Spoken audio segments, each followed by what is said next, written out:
सदियुनि जी तारीख़ शाहिद आहे त हमेशह शहरनि जा शहर समुंड दरियाउनि वाहुनि ऐं ढंढनि ढोरनि जे किनारनि ते आबाद थींदा रहिया। पर जॾहिं वक़्तु फेरो खाधो ऐं ॿेड़ियुनि वसीले सफ़र वारे रिवाज बि मोकिलाणी कई त दुनिया खे रोडनि ॻंढे छॾियो। पोइ शहर बि रोडनि जे किनारनि ते आबाद थियण लॻा।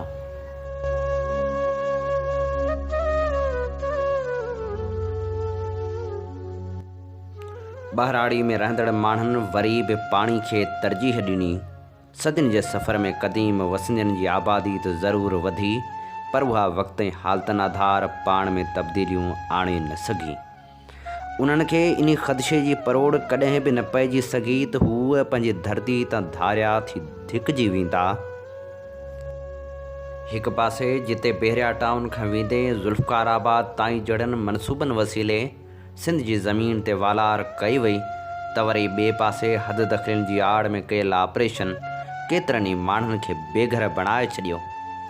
अटे लटे ऐं अझे जे नारे ते कामयाब थी इक़्तिदार में आयल पीपल्स पार्टी जा वज़ीर एतिरा त बेज़मीर आहिनि जो मासूम वजूदनि जा ॻोढ़ा बि संदन दिलि ते को असरु नथा कनि।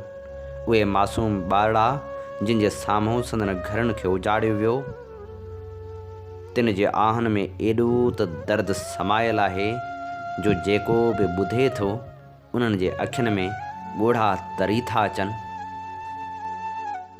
मुझे अम्मी बचायो, असांजी जगह बचायो, असांजो कोई भी ना है, असांखे कोई भी ना है, असांजो पूरा परिवार लुटिजी वियो।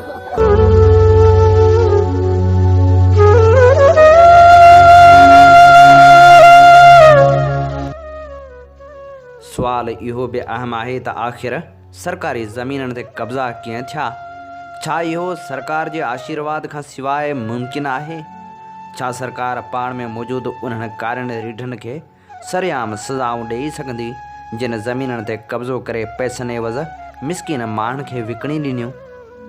ऐं पोइ सालनि जा साल गुज़री विया, कचा घर पका थी विया, हिकिड़ो नसल बि पंहिंजो वारो वॼाए चुको।